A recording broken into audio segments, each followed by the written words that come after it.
20,000 A/B tests. And within these insights, the counterintuitive, unexpected findings that you can glean for experimentation success. So we're super excited to have you here today. As everyone comes into the room, please type in the chat and let us know where you're calling in from today. I'm calling in from still cold and still snowy Canada, but it is getting better. It's March now. The snow is starting to melt. Steph, where are you calling in from today? I'm in Guernsey, which is a small island between the UK and France in the Channel.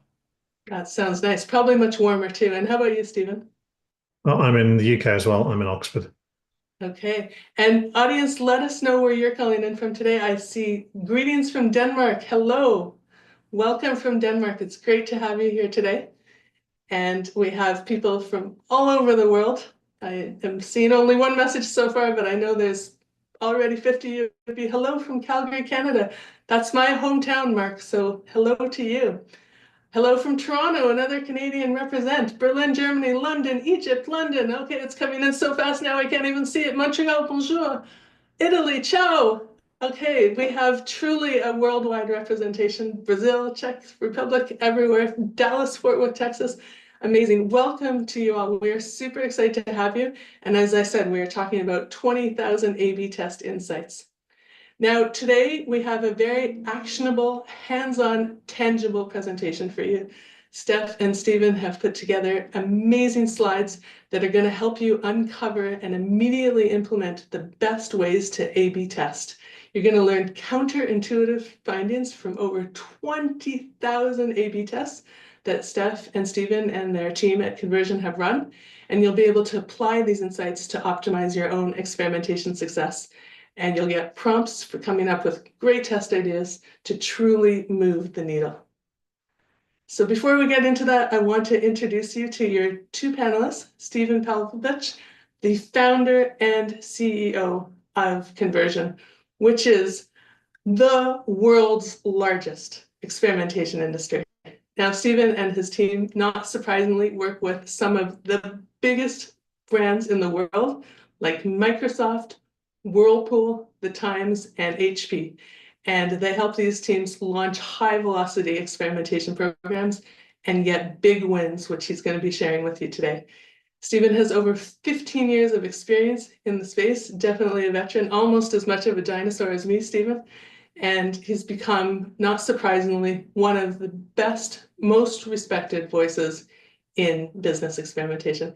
It's a true honor to have you here today, Stephen. Thank you so much for joining us. Thank you, my pleasure. And alongside Stephen, we have the other Steph Prevost, who's a senior consultant at Conversion. She has over 6 years of experience in the space.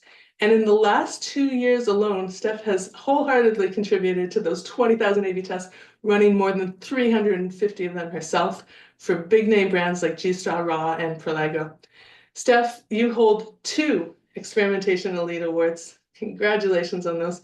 And you write for leading publications like CXL and the Convert blog. Amazing accomplishments. I'm so honored to have you here today. Thanks for joining us. Thanks for having me. And if you don't know me, I'm Deborah O'Malley, founder of GuessTheTest. I'm a top A/B testing influencer, recognized as a leading woman CRO specialist. I found the experimentation resource, GuessTheTest, which has hundreds of A/B test case studies, not quite 20,000 yet, but at someday.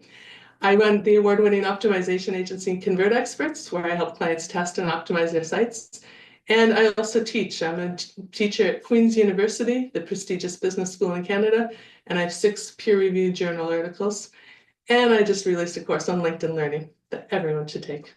So that's a little bit about me, and I'm super excited to have all of you here today. We want to make this webinar super interactive, and so what we'd like you to do is feel free to put comments, questions, engage with us. And if you do that, you actually are going to be entered to win a prize at the end of the webinar. So make sure that you participate, engage, ask us questions through the chat channel, and then we'll bring those into the discussion. Now, a few house rules for the chat.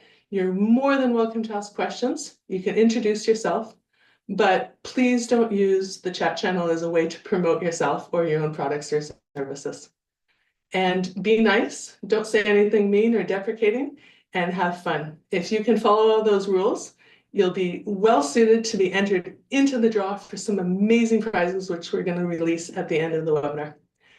So go ahead and type your questions in the chat. Just give a thumbs up to make sure that that sounds good to you. And I see Donnie has already talked about wanting to learn about benchmarking, comparing and contrasting different elements over time. So Donnie will certainly try and incorporate that into the chat for you.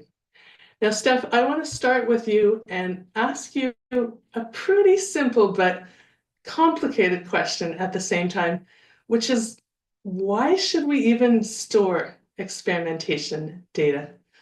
Sorry, that's for Stephen. Stephen, I'm going to ask you that question. Why should we even store experimentation data? Oh, and you're muted.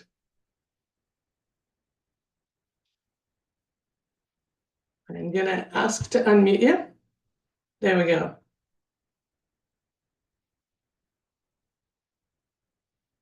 All right. I might have to answer the question for Stephen himself. It looks like Stephen's stuck on mute. So I guess I'll start, and then Stephen, if you figure it out, let me know. So Okay. really the real reason why we look to store all of this experimentation data is to build on the evidence that we have for tests.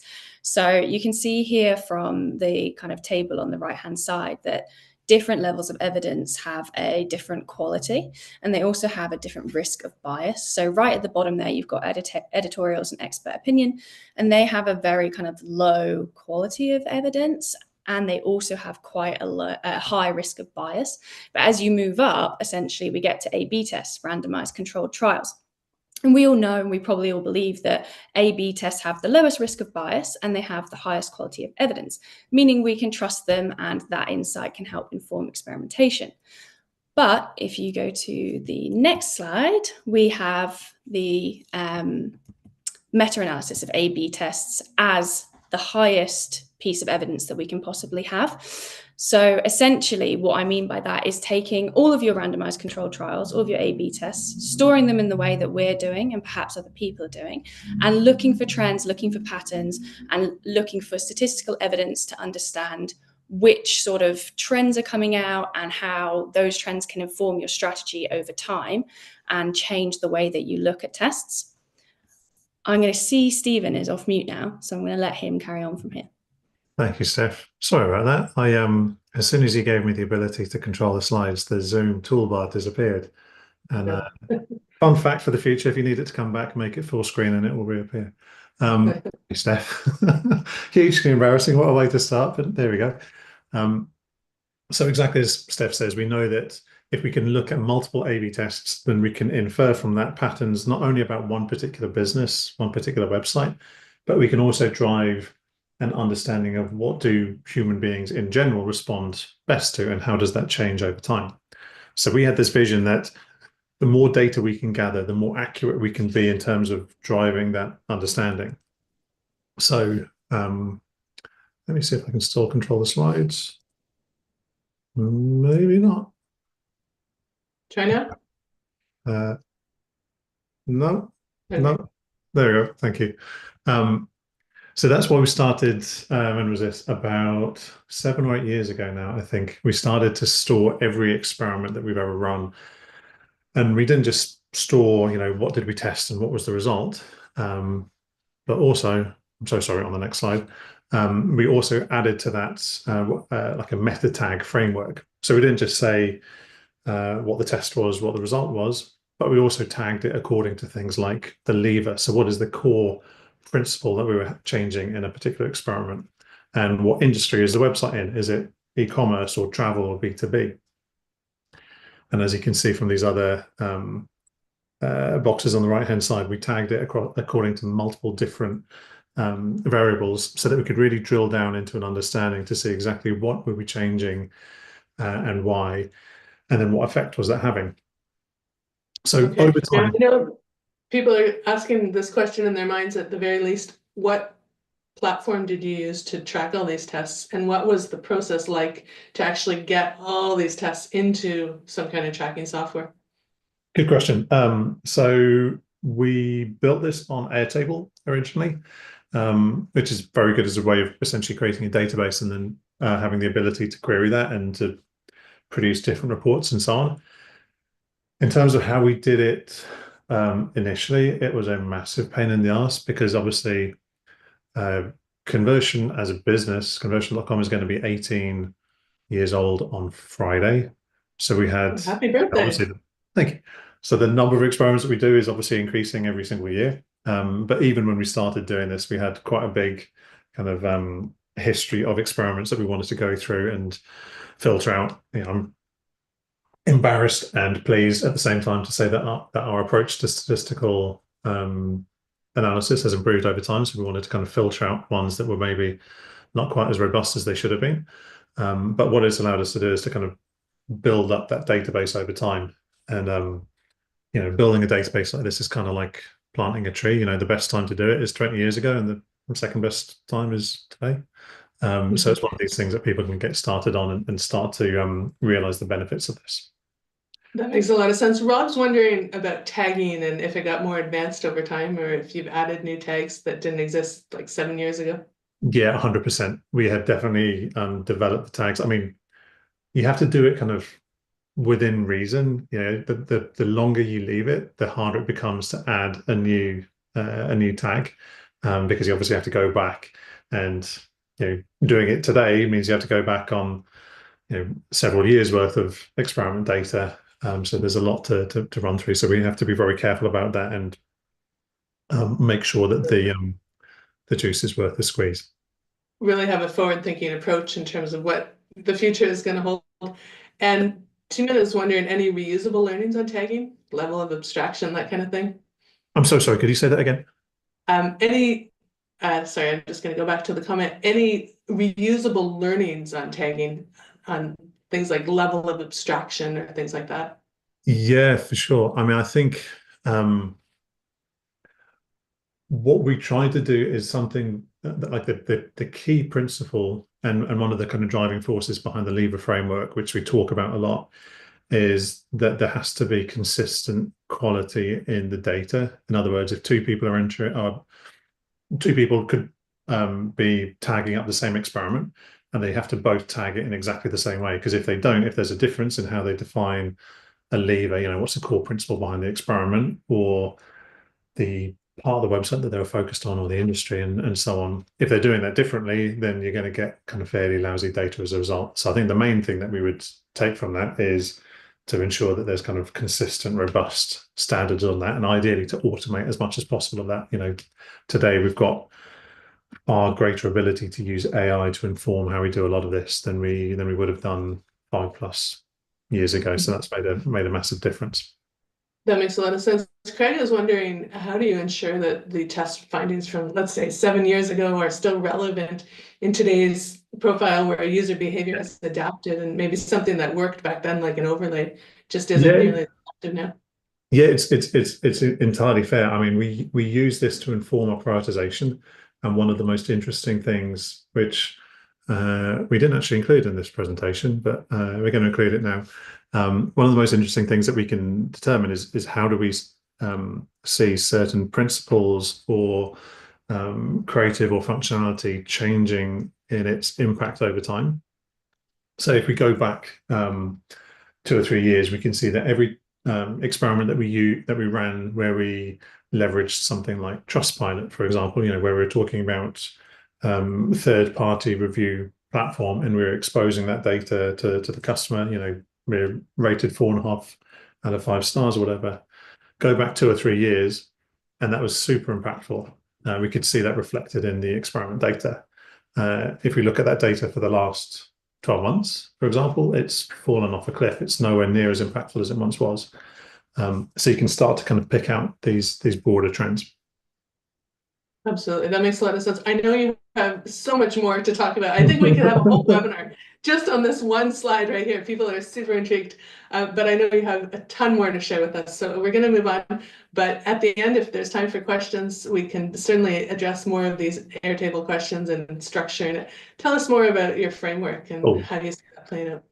So there's two things that we use this data for in particular.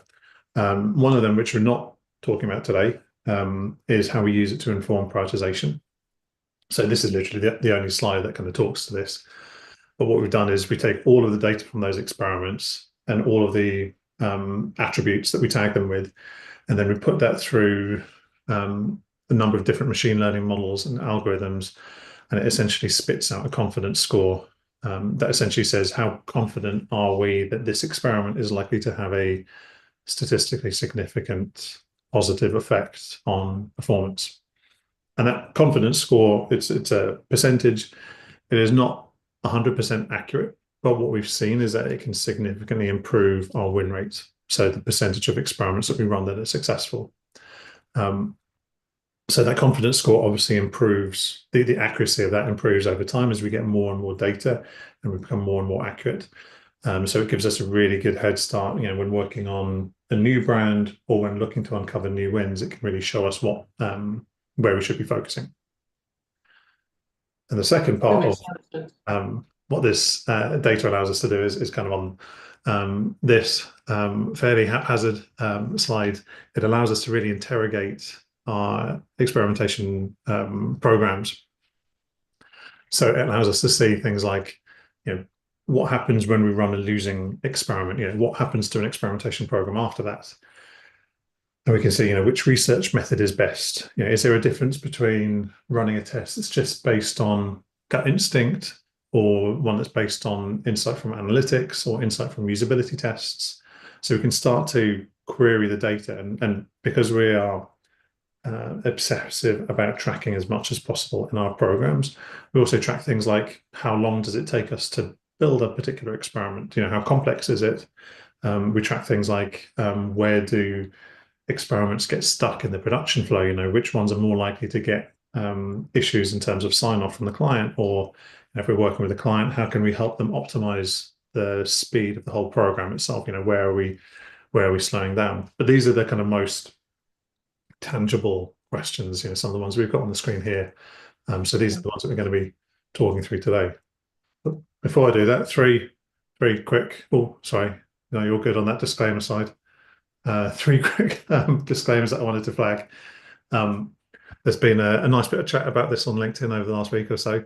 The way that we use this data is to inform ideation and prioritization. It doesn't replace critical thinking. We're not saying this worked before, so do this again. We're using this to help us get better at prioritizing experiments, coming up with new ideas, detecting trends in human behavior, that kind of thing. We're not looking to, this is not a substitute for experimentation. Second point is that we should be using this data not only to get better at that experimentation strategy, but also to see how we can improve the program itself. How can we maximize our win rate? How can we maximize the volume of experiments? Where are we getting stuck? Where do experiments typically get cancelled, or what slows down that production process? And then that final point, garbage in, garbage out. It all comes down to the quality of the data. If the data is crap, then it's going to be useless. So we have to be obsessive about making sure that that data is as good as it possibly can be. Absolutely. That makes perfect sense and a very, very wise approach. Thank you, Stephen. So Steph, I have some questions for you on picking up on what Stephen said. You talked about, 10,000 algorithms. You've documented 20,000 experiments. This is big, very big. Is bigger really better? Yeah, it's a good question. And I guess we get asked this quite a bit. Sometimes clients will say to us, let's think big here, or, let's produce something that really sort of shifts the needle.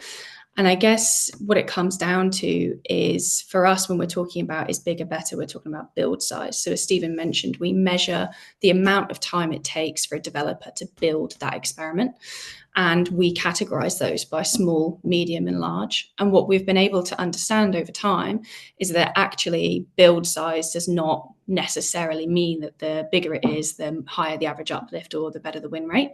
The win rates are actually fairly similar between those build sizes. So you can see here we've got small, medium, large, and you've got between a 36 and 35% win rate. But what's interesting about it is actually the average uplift. So the average uplift of a small build size is actually much bigger than those of large and medium.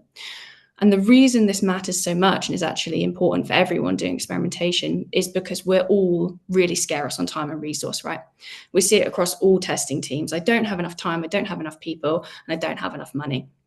So if you can start to track your build sizes and actually understand what's working well for you, it could be similar to us, but actually it really depends on what you're seeing in your data, then you can start to invest appropriately in those build sizes as well and start to think about prioritizing tests and balancing that sort of build profile of your experiments.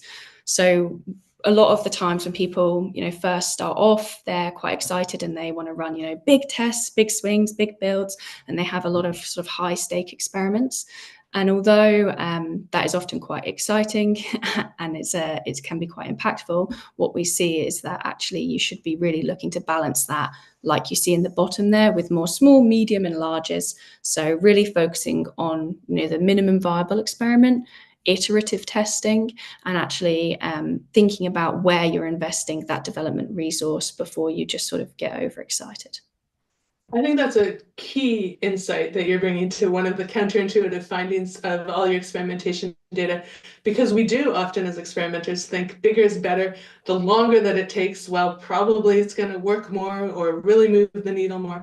And you're actually saying that's not true, that we may spend a lot of time designing, developing, moving things around to get it to work on the site. And we put it out there and we hope and we pray, and then our dreams fall short because that 20-hour or 30-hour investment, whatever it is, actually maybe doesn't even work or doesn't have as much uplift as something super simple and small as changing button copy or something like that. Is that an accurate summary of what you're saying? Yeah, exactly. So really, in summary, bigger is just not always better. And I think just to caveat this as well, when we're talking about bigger, like I say, it's the build size. So it's not about, I guess, the risk that you're taking. It's not necessarily the boldness of the test. We'll talk about risk a bit later. So it is quite literally the time it takes the dev to build. And that's not necessarily closely related with risk. But yeah, so we would suggest that people track the build size of every experiment, and you can even automate that. So if you're already time tracking, then you can do that via something like Harvest. So if all of your developers are tracking, 8 hours for here, 9 hours for this test, 10 hours for that, you can start to categorize what would be small, medium, and large for you guys and start to understand what that win rate looks like and what that average uplift is, and then balance your profile within your program. Okay, that's great. Excellent. Nice. So often people give up after seeing a loser. They go, oh, this idea didn't work. Forget it, scrap it. We'll try something new. But you have counterintuitive evidence to show that that's not actually the right approach. That actually iterating on losers may be your best bet, which is a little bit of a mind-blowing concept. Tell us more about this. Yeah, exactly. It's an interesting one because we often, I think, want to give up on the losers. People can feel disheartened and maybe that they don't necessarily want to carry on down that route. But I guess the more natural thing for us is to double down on those winners. So we as experimenters will take that win and we'll exploit it for all it's worth, right? When Stephen's talking about the lever framework, if we see a win on one of the levers, then we double down on it. We push for bigger experiments, bolder tests, we put it in different swim lanes, we'll target different audiences, and we achieve, decent average uplift, decent win rates with that.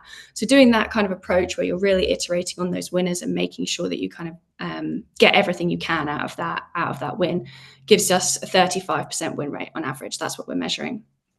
But what's actually way more interesting is that if we iterate on losing experiments, that produces a higher win rate.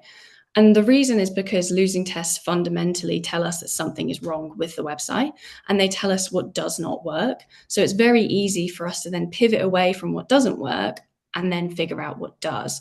And that's really our role as experimenters, right? Is to improve the user journey and actually help the user through their flow. So if something's not working for them, that's a good thing, and we can actually learn from that. Absolutely. So you're saying losers are not losers, they're learners. Yes, yeah, exactly. And I guess to put that into perspective for you, I've got an example here from Footlocker in Q8. You can see the control on the left-hand side, the variant in the right, and you can see that what was tested here was that a badge was added to the products on the PDP where it says Stripe is recommended. So this experiment had the idea behind it that there would be authority within the badge to help users choose the right product. However, what happened was we saw a stat sig loser, and the insights suggested that users did not understand what stripers meant. And I imagine there's quite a few people sat on this call going, yeah, what is that? Stripers are Foot Locker staff, so they wear the stripy tops. So Foot Locker were insistent that stripers was, something that people would resonate with. They understood that, especially sneakerheads.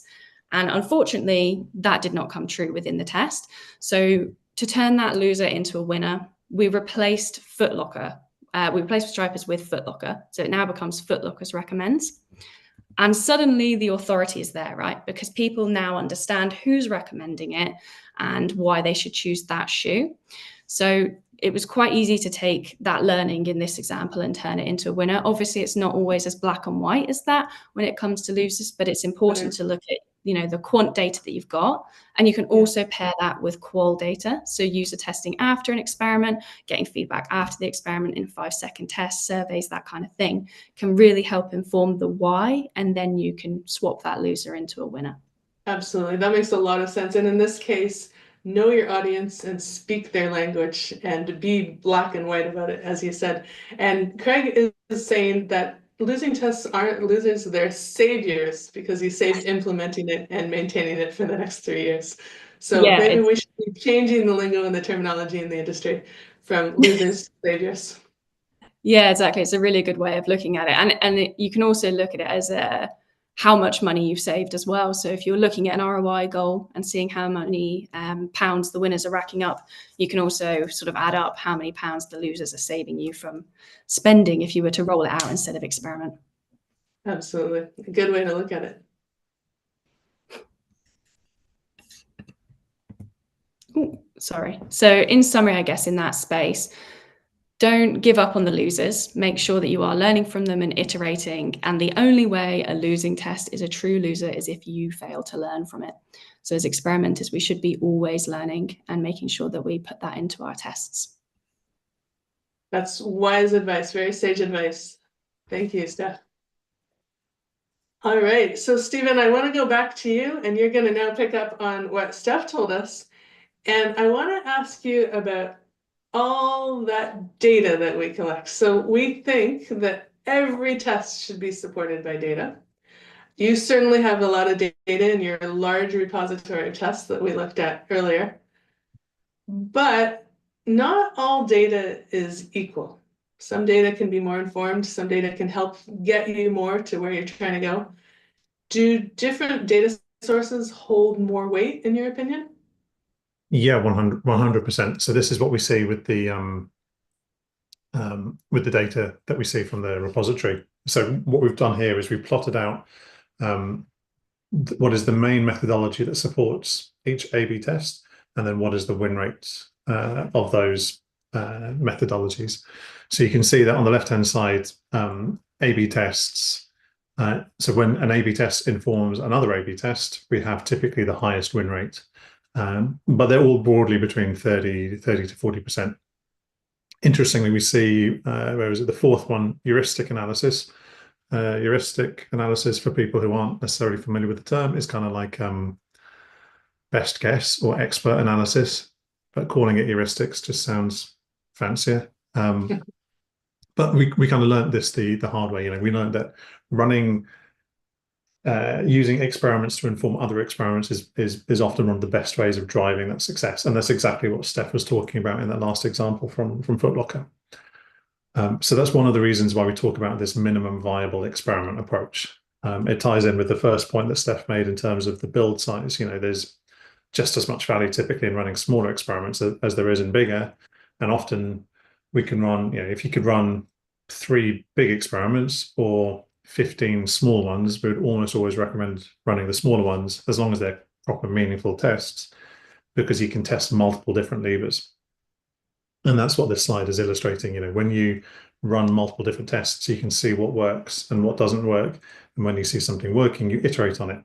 So that's why it always makes sense to test the minimum viable experiment, because it gives you more bets essentially for the same kind of budget. Okay, and can you just explain to us what a lever is, or briefly explain Sorry, the yes, of lever? course. So a lever is the kind of the core principle that we think is affecting user behavior. So it could be focused around motivation or usability or trust and so on. And we break it down across multiple levels. We talk about our levers framework quite a lot, which is a standardized way of tagging up experiments. So I strongly recommend using that as a way to better understand. Yeah, great. So we actually learned this the hard way, that using data to inform experiments as far as possible is always better. So many years back, we were working with a company called Scout24 in Switzerland. So they're a real estate website. So similar to Rightmove in the UK. So basically, you'd go on there to search for property. And so this is what their typical results page would look like if you're looking for, what is this? Houses to rent in Zurich at the top. And you can see that it's found 682 different properties that match the criteria. All of the qualitative research that we had pointed to the fact that customers wanted to see these properties on a map.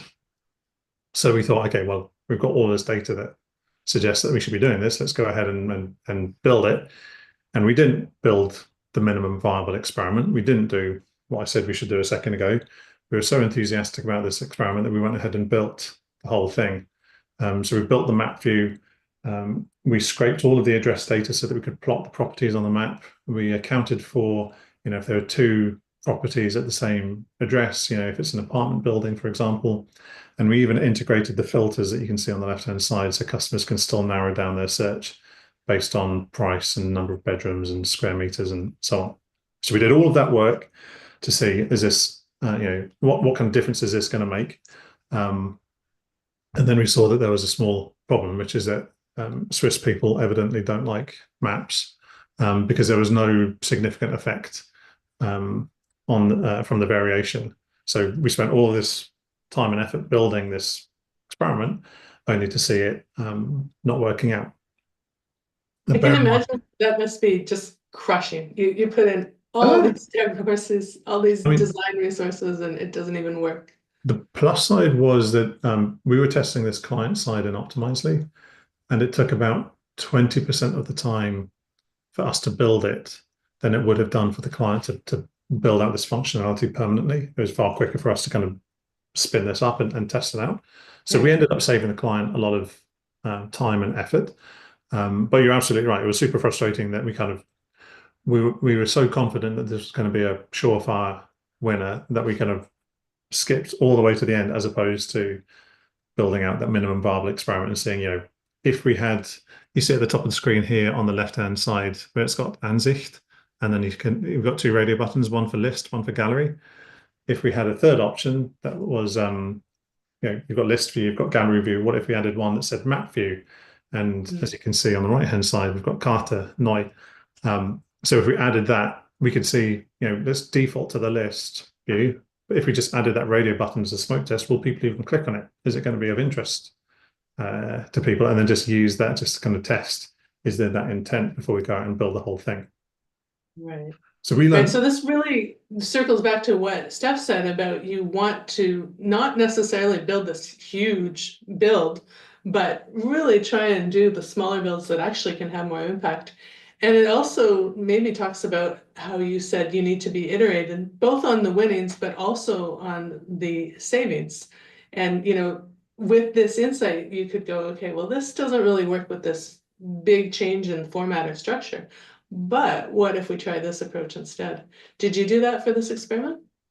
Yeah, absolutely. So it gave us a better insight into how their customers were using this website. I mean, bearing in mind this is a real estate website, so it's kind of different to a typical e-commerce site where there's that kind of defined journey for the user to go on.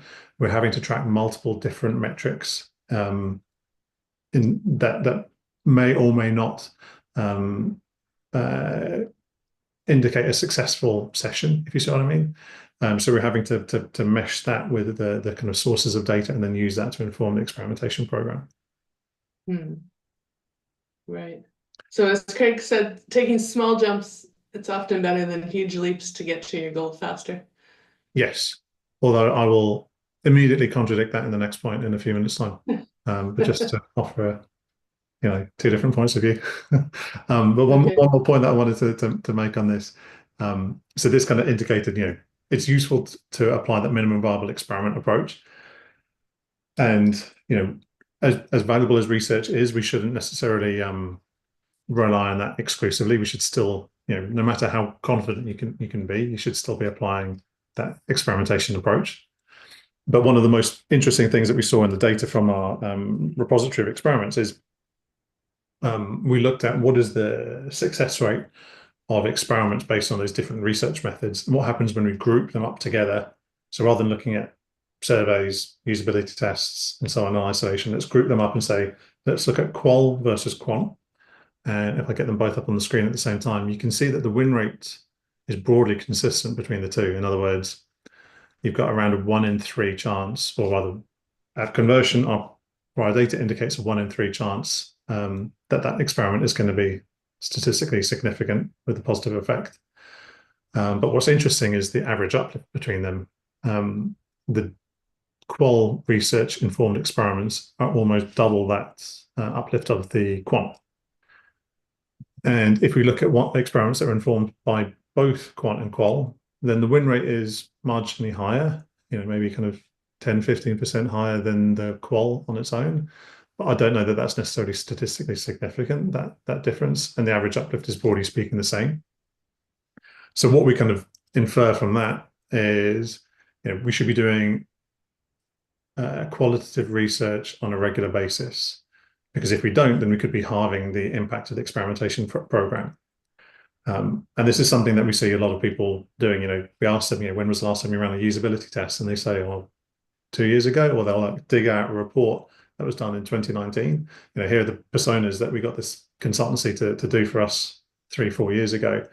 The most successful companies that we work with are ones that are conducting this research on a regular basis, typically doing it meaningfully on a quarterly basis. So you've got that regular cadence of research informing the experimentation program is what drives the best performance. That makes a lot of sense. So really synthesizing the two, qualitative and quantitative, to bridge the two together and make it a holistic way of looking at data. And I think a really important subpoint to that is not relying on old data just because you did it 5 years ago. It may not necessarily hold true. Your audience has probably evolved and the industry has evolved. You need to be doing it all the time and focusing in on the now.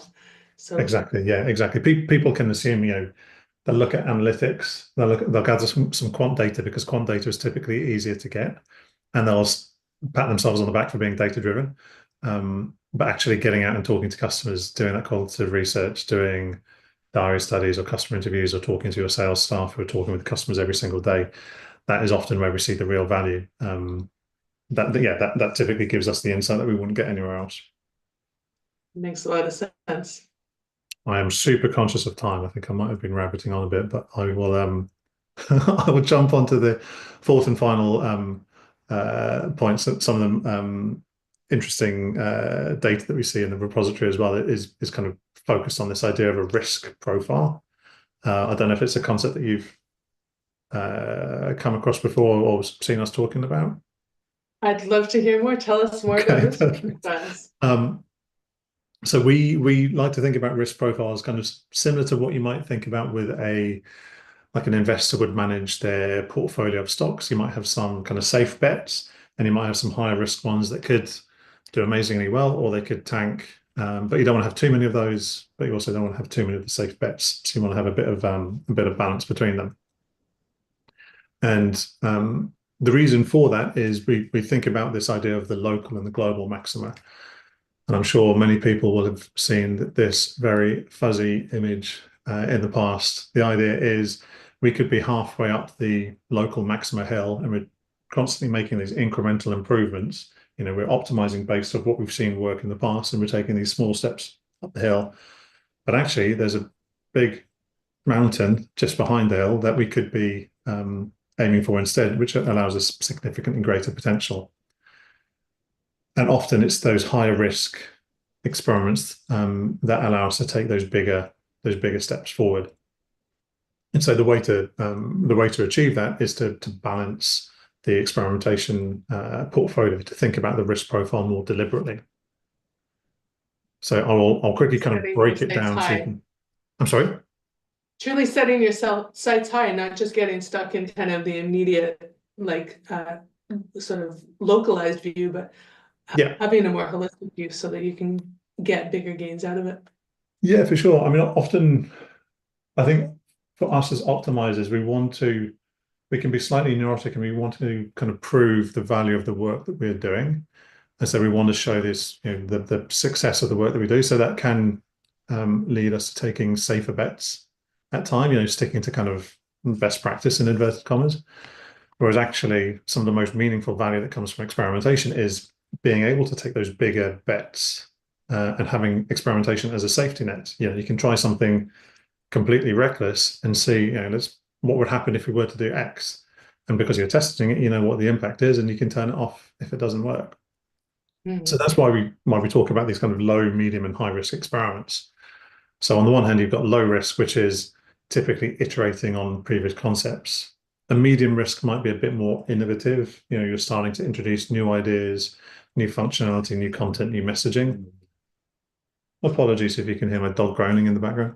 And you've got high risk ideas, which is where you're trying something often quite disruptive. So it might be, we talk about test the ideas that your competitors would be nervous to roll out, because that's where you'll derive that competitive advantage. Manju was wondering if you found that risk correlates to experiment size or effort. Not necessarily, no. It can do, but it doesn't have to. If you wanted to change your price, if you're selling a product and no one is buying it at £50, you could test it. Will people buy this if it's £1? Is the price a problem or is the product the problem? Let's make it £1 and see what the effect is. It could be a relatively trivial test to build, but actually it's super high risk. And that's a test that we've done in the past, albeit a long time ago. I'll jump through this bit just quickly so that we're not running out of time at the end. So the idea is that low risk experiments, you're typically building on stuff that you've seen working before and you want to do more of it. You want to exploit that winning idea. And if it doesn't work, you've wasted a bit of time building the experiment, but that's about it. Whereas the high risk experiments are ones where you're trying to expand your mindset. You're trying to discover new things that are going to work. You're going to test things that your competitors don't want to. And if it doesn't work, you've wasted time building the experiment. You've potentially lost sales while the experiment has been live. And potentially there's some impact that you can't control with the experiment. There could be some reputational damage, even if it goes catastrophically wrong, but let's try and avoid that.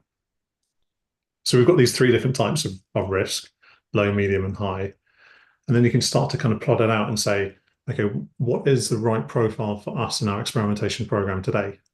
If we were starting a new program for a company that has never done a test before, we'd probably want a balance between low, medium, and high risk. We don't want to focus too heavily on the low risk ideas and just kind of keep it fairly safe.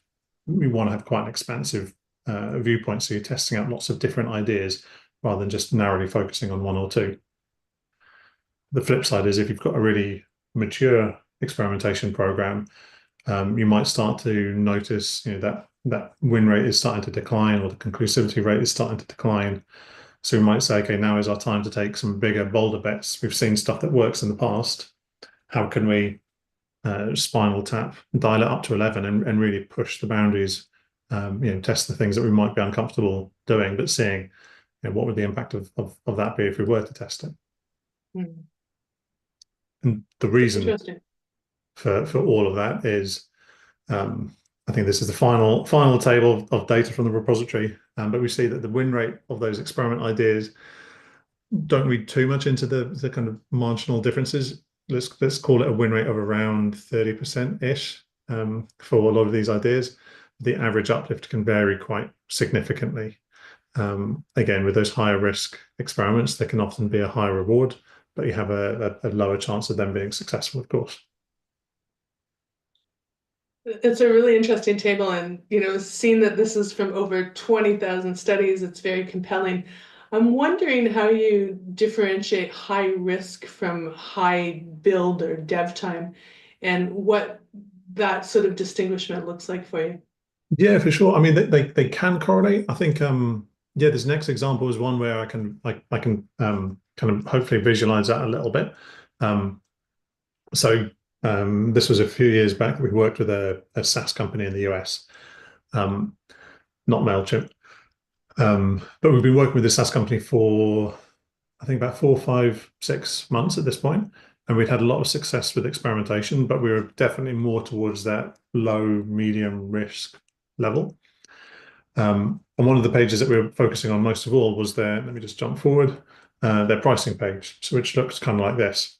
And it kind of follows a standard approach that you'd see on most SaaS pricing pages, where you've got a cheap plan on the left, and you've got the expensive one on the right, and you've got something in the middle. So this kind of follows what we would see elsewhere, where you've got the cheap on the left, expensive on the right, and the more you pay, the more functionality you get. Is kind of consistent between MailChimp and Salesforce, and it was the same for our client as well.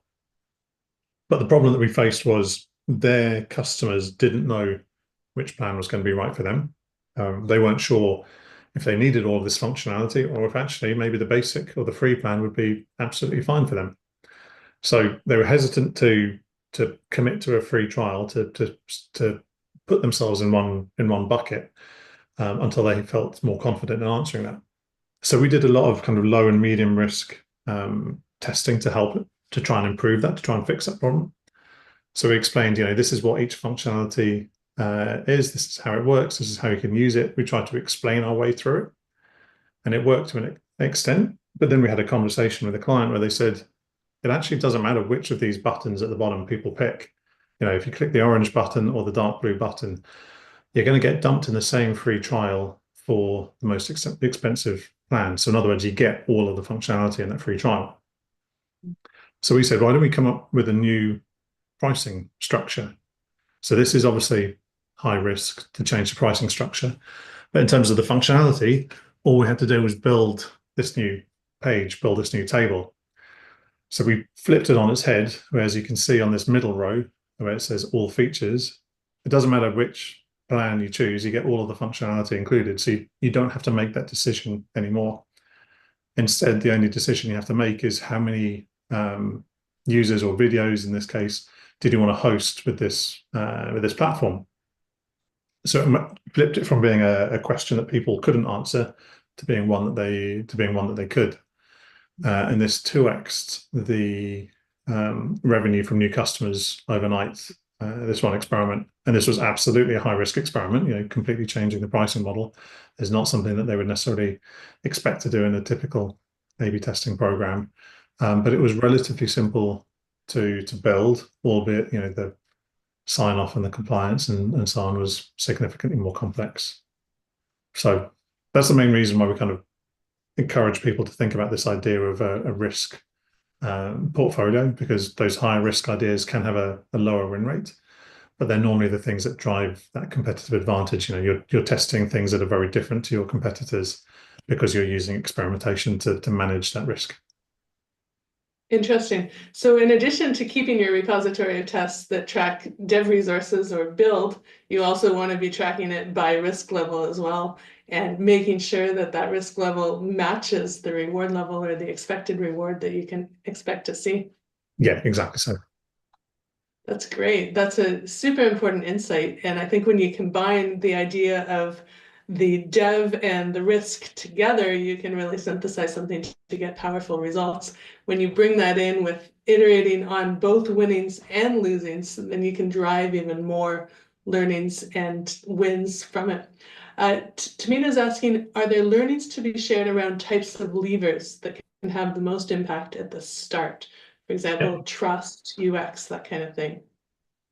Yeah, I mean, I guess the kind of classic disclaimer is it obviously varies depending on the website, and the kind of the number one question, which is, why are people coming to the website and they're not converting? Typically, we would expect to see greater success in addressing motivation and usability.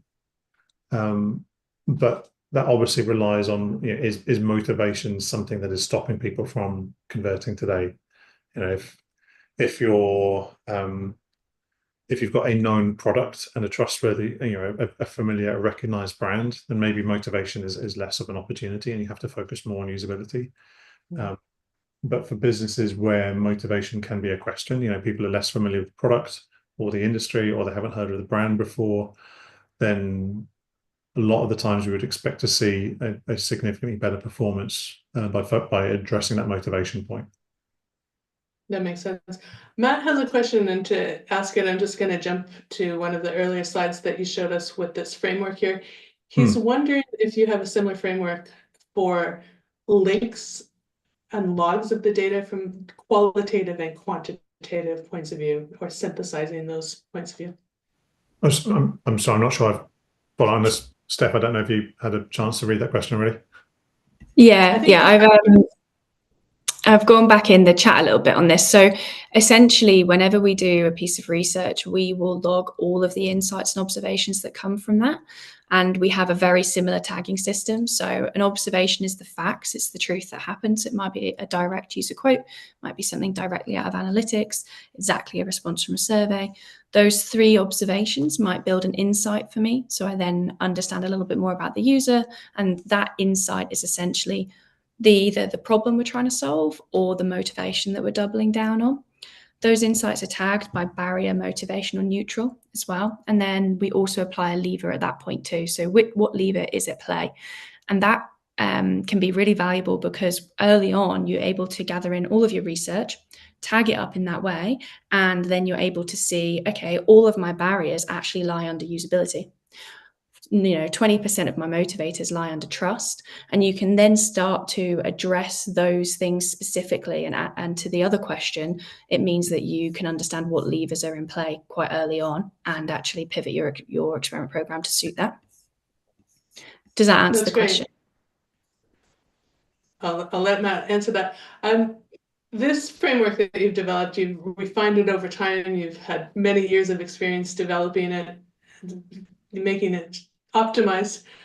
Muj and Helen are both wondering, for those who are new to experimentation, they're starting their program from scratch, how do you track and set something like this up so that it's manageable, it's movable, meaning you can optimize it or update it over time, and it's motivating, meaning that you can explain it to the CRO teams? Do you have any tips or tricks on how to do that? For sure. I mean, I think we would to the point earlier, we'd recommend tracking as much as possible. It's far easier to decide after a period of time, actually, there's no point in us tracking X, so let's not bother. It's far easier to do that and to essentially turn it off than it is to go back in a year or 2 years' time and try and kind of retrospectively add, new factors, new variables to experiments that you might have run a year and a half ago that you've completely forgotten all about. So we would recommend starting with as much as possible. This screenshot here is a little bit dated from our repository. It's come on a little bit since this was made, but I think it's a useful indicator in terms of how we think about what are some of the key parts to it in terms of the risk level. What is the component? What are we changing? So we would absolutely recommend using something like this and then leveraging onto this. How do these inform the performance of the program overall? So what correlates with win rates, what correlates with conclusivity rate, and so on. I think one thing to flag that we haven't really touched on today is you have to kind of balance out differences in KPIs when analyzing multiple sources of data. If you might be working with one company where you're optimizing, I don't know, newsletter signups or opt-ins to cookie consent banners, for example, and on another site you're trying to sell, a product with an average order value of 5 figures, for example, and so the average uplift could have very different kind of monetary values. So you have to make some allowance for that when cataloging the data. Right. Okay, that makes sense. And building on that, Maju was wondering, with so many experiments, 20,000 of them, how do you tackle governance? For example, making sure you don't have duplicate fields or tests that you've already run in the past. It's a good question. So the way that we work at Conversion is every company that we work with has a 2 or 3 letter client code essentially, and then every experiment has a numerical code as well. So we start to build out the row in the table, as it were, as soon as the idea, the concept is initiated. So it means that there's no possibility for it to be duplicated. I think we've also built in a lot of that governance, within the kind of tagging system itself. So if someone is defining a lever, for example, we can use I think it's levers.conversion.com, which is our AI assistant that helps you determine which lever should I choose for this particular experiment. So we've got a kind of predefined set of levers, there are several hundred of them, and this tool will help us or whoever's using it to find exactly the right lever for that particular experiment. Okay, well, around the question of levers, are there specific learnings that you can share on the types of lever that have the most impact at the start, like trust, UX, that kind of thing? Or I think we answered that question already, didn't we? Yeah, we did. I mean, I think I'd absolutely focus on motivation as far as possible, and that's a fairly broad category by its nature. But basically, understanding why is someone coming to this website and then not converting. More often than not, it's probably not going to be because of usability. It's because they don't understand what the product is or why they should buy it, or they've got no inclination. There's no urgency. And when I say urgency, I don't mean in terms of low stock. There's just nothing is on fire, if you see what I mean. What's the if someone's washing machine is broken, then they will probably try and get a new one or get it fixed as quick as possible. But if they're looking at a discretionary purchase, how can we increase the motivation so that they are as likely as possible to want to convert, as opposed to just thinking, oh yeah, that's nice, and then they go on to doom scrolling on TikTok or whatever. Okay, and so to prevent doom scrolling on TikTok and ensuring that you're actually getting users to convert, Craig's wondering if there's specific metrics that you're using to measure the efficacy of the experiment, like win rate, conclusive rate, revenue, conversion rate, a mixture, Yes. or does it depend in true CRO style? I mean, it does depend, but I think any and all of those are good. The win rate is important, the conclusivity. As we were saying earlier, we'd much rather have a losing, in inverted commas, experiment that's got stat sig than something that's inconclusive.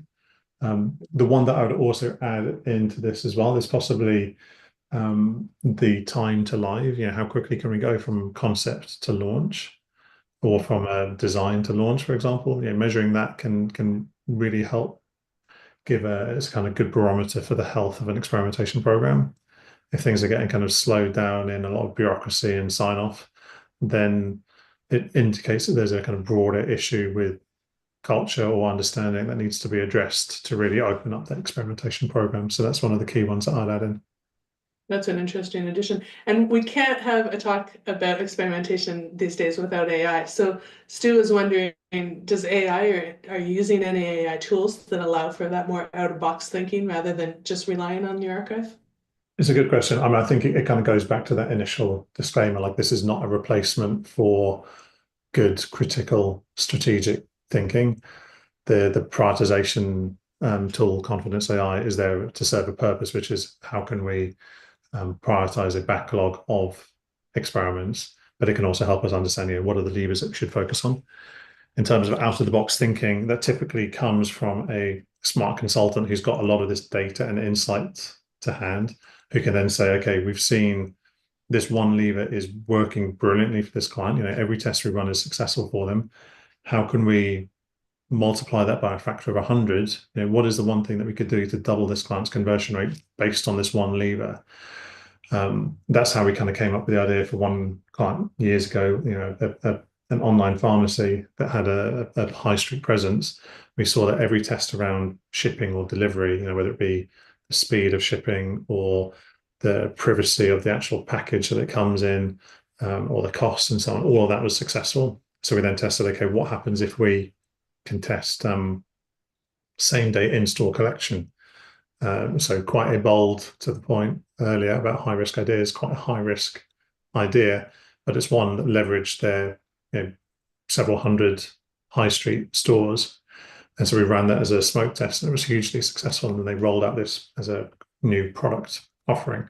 So you can start with something simple, emphasizing free delivery just below the navigation, and then turn it into a new commercial offering.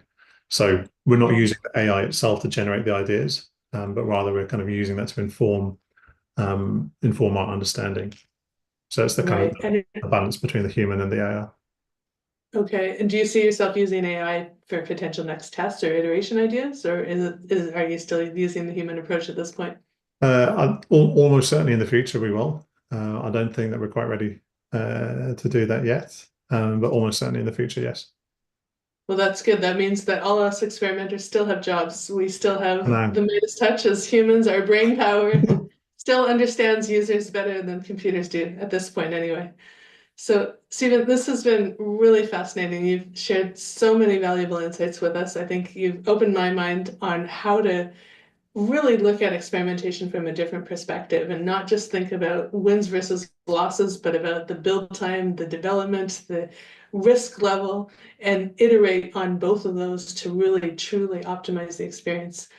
Thank you for sharing your 20,000 tests worth of experience with us. If people want to get a hold of you and speak experimentation more, how can they do so? As it says on the screen, Stephen@Convert.com, or you can try and spell my surname as well if you feel like it. Very happy and keen to hear from people. I'd love to hear any feedback or follow-up questions. Okay, fantastic. And Steph, you've shared a wealth of knowledge and insight. What's the best way for people to get a hold of you? Yeah, any of the ways on screen, but I'm pretty active on LinkedIn. So if you have any questions about this that we didn't answer or anything that you want to know more about, then just drop me a message. I'll be happy to help. Okay, that sounds great. And for anyone who wants to speak to me, although I don't know why you'd want to do that, I'm at Deborah O'Malley on LinkedIn. You can check out Guess the Test, and you're welcome to email me as well. And I'm always happy to talk about AI and experimentation. It's really where my head is. I can't stop thinking about it. It truly keeps me up at night. Now, we have had a great webinar, really good attendance, lots of engagement, and we want to thank you for being so active and participating in the call, because it really made it a fun and interactive webinar. So we have a little contest for you, and anyone who commented today is entered to win two amazing things. A free pass to Ruben de Boer's Zero course, which has over $100 value, and a free membership to Guess the Test, which also has over $100 value. In addition to that, I want to let you know that this webinar was put on by Convert, and Convert, as always, is giving you the offer for a free 15-day trial to check out the platform. And I certainly encourage you to do that if you're looking for an experimentation platform. So we are going to have a draw and see who gets to win the amazing prizes. So here is all our names here. And I need a bit of a drum roll. Dun, dun, dun, dun, dun, dun, dun. I'm going to start the flywheel, and it's going to stop on Craig Sullivan. Yay! Congratulations, Craig. Excellent. Worthy recipient. Craig added a lot to the webinar, had lots of commentary and questions. Congratulations. And we will do, I think, one more for each prize. I'm pretty sure is the way we're going to do it. So we're going to spin the wheel again, and we'll see who wins this time. It is Donnie. Well done, Donnie. Congratulations. So thank you so much to everyone who won prizes. Congratulations. Thank you for participating today. It was a great discussion. Craig and Donnie, to claim your prize, simply get a hold of Vladimir, and I'm going to put his email in the chat. Vladimir will help you out and get you connected with your prizes. Make sure, everyone else, to claim your prize of a free 15-day trial on Convert.com. And thank you so much to everyone for attending today and taking time out of your busy day to be part of this discussion today. It was great to have you. Really appreciate it. Steph and Stephen, this has been super enlightening, so thank you. We all are going to now put our levers into practice and create very good experimentation frameworks. Thank you so much. Yeah, thank you. Thank you. Bye, everyone.